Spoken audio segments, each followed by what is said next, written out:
Praise the lord. ప్రభువైన యేసుక్రీస్తు నామమున మీ అందరికీ నా వందనాలు.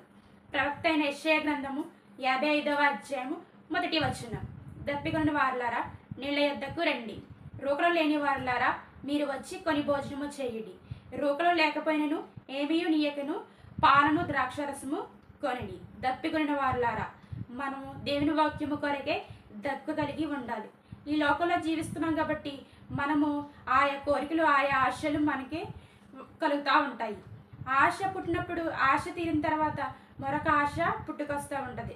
ఆశ వెంబడి ఆశ, కోరిక వెంబడి కోరిక. ఈ లోకంలో ఆశలకి కోరికలకి పరిమితములు అంటూ ఏమీ లేవు.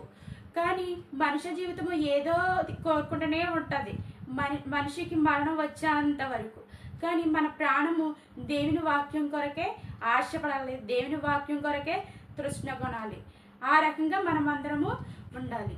కోరా కుమారులు రచించిన కీర్తనలో 42వ కీర్తనలో 1వ వచనం అంటారు కదా, దుప్పే నీటి వాగుల కొరకు ఆశపడినట్లు దేవాని కొరకు నా ప్రాణము ఆశపడుతున్నది. దుప్పే నీటి వాగుల కొరకు ఆశపడుతుందండి. మనం కూడా ఆయన వాక్యం కొరకు నిత్యము నిరంతరము ఆశపడే వారంగా ఉండాలి. మన ప్రాణము ఆయన కొరకు తృష్ణ కొనే వారంగా ఉండాలి. దేవునితో సహవాసం కొరకు ఆశపడేటట్టుగా దేవుని వాక్యము కొరకు దప్పికొనే వారంగాను, దేవునితో సహవాసం కొరకు తృష్ణ కొనే వారంగాను మనమందరము ఉండాలి.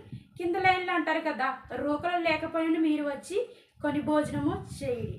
ఆయన వాక్యము నేర్చుకోవడానికి మనకి వెల ఇవ్వవలసి లేదు. ఉచితంగా ఆయన వాక్యం మనకి దొరుకుతుంది. ఉచితంగా ఆయన వాక్యాన్ని మనము నిత్యము నిరంతరము భోజనం చేసేవారంగానే ఉండాలి. ఏమీ నీయకనే ద్రాక్షరసము పాలను కొనిడి. ఏమీ ఇవ్వవలసి లేదు. ఆయన వాక్యము జుంటే తేనె దారుల కంటే మధురము.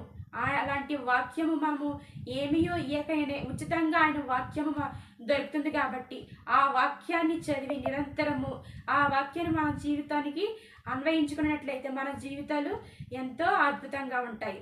నిత్యము నిరంతరము ఆయన వాక్యము కొరకు మనము దప్పు కలిగి ఉండాలి. ఈ లోక వాటి వరకు కొరకు కాదు, దేవుని వాక్యము కొరకే దప్పికొన్నట్లయితే పరలోకం నుండి వచ్చే ఆశీర్వాదాలు మనము పొందుకుంటాము. అట్టి కృప పరిశుద్ధాత్మ దేవుడు తోడై ఉండి నడిపించును గాక. ఆమేన్.